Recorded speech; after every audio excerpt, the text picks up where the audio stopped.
Hello everyone and welcome back to another video. The EC patch has just dropped, so I thought I'd make a quick video to go over some of the major things that have been added and discuss them.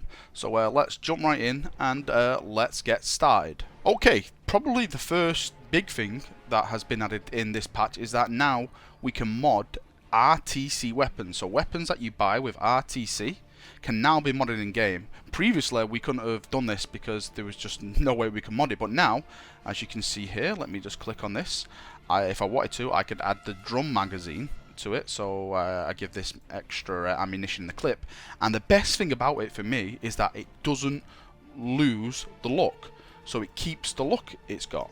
Now for me, this is what I thought EC was going to be from the start. Like, you actually buy a weapon and it keeps its look instead of it being modified and stuff. I can understand some weapons being modified, yeah, but I was really thankful that they kept this and, you know, didn't give this a drum magazine. To be fair, I don't think you can even add a drum magazine to this. I don't think it would work visually and the way the weapon's actually made. So as you can see here, we can put a hand grip on it as well now, and we can also put a barrel on it. And yep, we don't get like the extra long barrel, which is also very needed, because to be fair, I'm not a fan of the way this extended barrel looks at all on any weapon. It just doesn't look right apart from a stalker bolter. So yeah, I'm happy that they've added this in. I will actually use my Phobos pattern bolter now. Before I didn't use it because it just wasn't a viable option. It just, you know, it just didn't have the stuff that the normal bolter had, where I could add like a drum magazine on it and stuff like that. But now I can add this to this, and it will be a very valuable weapon when it comes to battle. So absolutely fantastic job. I'm looking forward to playing around with my glorious Phobos pattern bolter. Now, looking at the actual patch notes of this game, it seems most of the stuff that has been added is mostly bug fixes and balance issues with certain classes and stuff like that. Now, one of the main problems that people were having was the jump assault. The jump assault, people were complaining about that. Basically, it couldn't be stunned, or when you did stun, it just flew off, which I've experienced lots and lots of times. People probably saw on my stream when I go into rage mode about the jump assaults who can't be stunned, and they've just basically been complaining that they're just lingering around in the air too much, and that, you know, they're actually getting a lot of equipment on one character, and just being basically just a wrecking ball, just a single player wrecking ball that's going around and killing everything. So one of the ways the devs have tried to fix this is, if we go to War Gear slot 1 now, they've increased the cost of the fuel jump packs. As you can see now, the top one is 400, and the plus one is 200. So plus per one fuel is 200 points. Now, for me to get this working, let me just try and take all this off. Right, so I have to de-equip that. Alright, equip. So I still need to lose 150 points, so I'll take all this off, and I don't think this is going to be enough as well. I think I'm going to have to take my grenades off as well. Yeah. So yep, still got 100. So I'll take this off. Take this off. I don't think I can take anything else. Do you know what I'm gonna have to do? No, sorry, I missed this. There we go.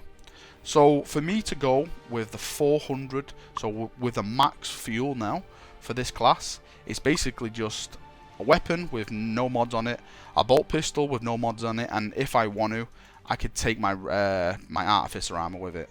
I could probably knock this down to power armor, and then add some mods and stuff on if I wanted to. Let me just see how many points I gain back. Equip.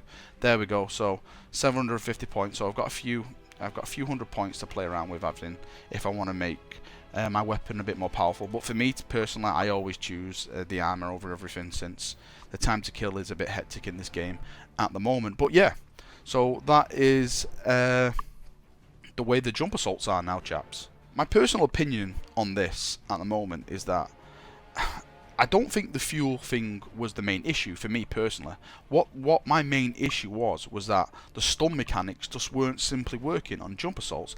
Like, you stunned them, but a player who knows how to get out of it can easily get out of it. There's a certain something you can do where you basically cannot be stunned as a jump assault. which was, well, it's a huge pain. Obviously it's game breaking, so I'm wondering if they fixed that as well, because I can't see it anywhere in the patch notes. So I'm wondering if people, even with, you know, this still upgraded armor where they've basically got nothing, can still exploit the game and still do that kind of mechanic, which to me hasn't really fixed the problem. It's just taken away their grenades and stuff, you know. So, you know, the main problem is stunning the actual stummer jump assaults, and, you know, not their actual how long they can stay in the air. If I could stun these guys, I don't care if they can stay in the air for a couple of seconds. I just want to be able to stun them properly and efficiently. So let's see if that's working in game. So the main standout of this patch is the campaign system. Now the patch was 1.2 gigs, so when I first started looking, I was like, what, all this surely can't add up to 1.2 gigs. Then I came to the campaign system, and the campaign system is not out yet. They haven't started the campaign system yet. It starts tomorrow. Today's Thursday. Today's the 19th. Tomorrow, the 20th, Friday, that's when the campaign starts. You can see the campaign button here is still grayed out. What we're supposed to have is like a little box here off our faction leader telling us what to do, giving us missions and stuff. From their missions we will earn RTC points. Now RTC points are the points you can spend on actual weapons and stuff in game. For example, if I go to the store here, you can see what you can buy. If I go over here, I've got the Imperial Fist stuff already, so I can show you the Blood Angel stuff. So you can actually earn RTC in game from doing let's call them quests or missions. So yeah, that's another way to earn RTC in game. I have no idea how much RTC is going to cost. Sorry, I have no idea how much RTC you're going to get from completing the missions at all. It could be, well, I would reckon around 500 maybe.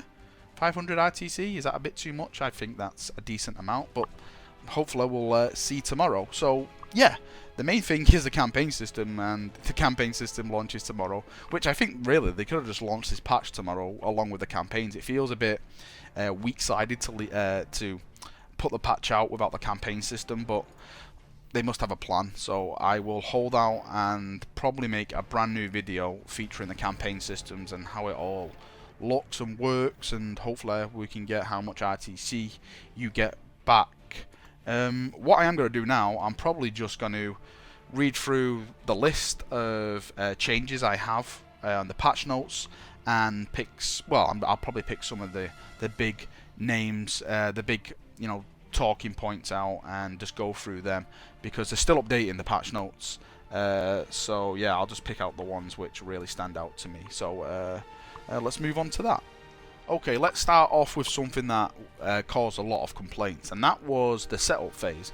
Now, what the setup phase is that before each match, if you join the match right at the beginning, you had like 30 seconds to choose your classes, to discuss tactics and all that kind of stuff. Sorry, it was 90 seconds.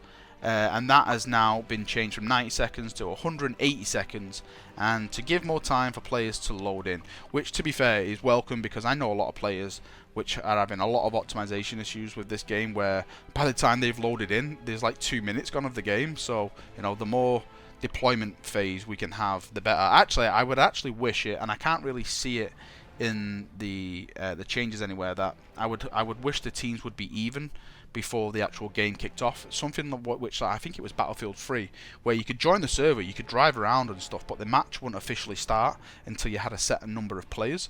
I was hoping that EC would have that kind of system, so we can go around still killing each other, playing, you know, having a bit of fun, but the match doesn't officially start until there's a set number of players on each team. Now, I know I mentioned that the RTC weapons are moddable, but it's just not for Space Marines, so I can just get that across. You know, stuff like Abaddon's Grace, the Gatekeeper's Bastion, some of that kind of stuff now is all moddable. So if you've got RTC weapons, no matter what faction you are, I would suggest go and look at them, and maybe you can mod them and add certain stuff to them, because it is definitely worth it adding mods to these weapons, because it does increase them. So I know a lot of the RTC weapons were really useless to some of the weapons you just normally get from the game, because the stats on them were horrible. So hopefully with these new moddable add-ons you can put on them now, it actually bring them up to par with the weapons that we have in game. The sprinting turn rate has been increased for SM Tactical Ground Assaults and Apothecaries for Chaos Space Marine, Traitor Assaults and Sorcerers, and the Orc, Shooter, Slugger and Pain Boy. Now, this is basically came out of nowhere for me. I had no problem with the turn rate. I don't know if people complained about the turn rate.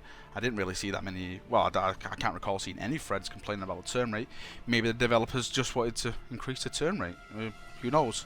Now, it says on the list they've added unique looks for Chaos Space Marines and SM Las Cannons. Now, I don't know what they mean by unique looks, because every Las Cannon I've got, as you can see here, go down to the bottom, go down to the Master Crafted one, is just the same. I can't tell any difference to them at all. I don't know maybe if they mean from the Space Marine ones and the Chaos Space Marine ones, but I was hoping for that each one of these would look different in some way, because they look just so plain. They look so boring. So I was hoping that we could actually get some really cool skins and maybe some bling, you know, Aquillas, and maybe this was an eagle's head and it's like spitting out a las cannon beam or something, you know, something stupid and daft which the Imperium would, you know, make it look like. So, but yeah, I can't see any uniqueness, and it's the same with what they said for unique looks with CSM multi-melters. I've gone on that and I can't really see any unique stuff added to that as well, so I have no idea what that means. I'm maybe one of you chaps in your comments can advise me on what they mean by that, so I'd appreciate that. Anyway chaps, I think this is it. I'll just call the video here. If you guys want to go and look at this more in depth and read through the patch notes and look at every little thing, then I'll put it in the video description. You can go and check that out for yourself. And until next time, I will be seeing you. I'll probably get that video up tomorrow of the campaign. As soon as the campaigns come live, I'll get another video up just speaking about the campaigns, showing it off and all that kind of stuff. But until next time, have a great day. It's weekend. Well, it's Friday tomorrow, so if I don't see you then, I don't speak then. Have a great weekend, and I'll see you all next week. See you now. Bye-bye.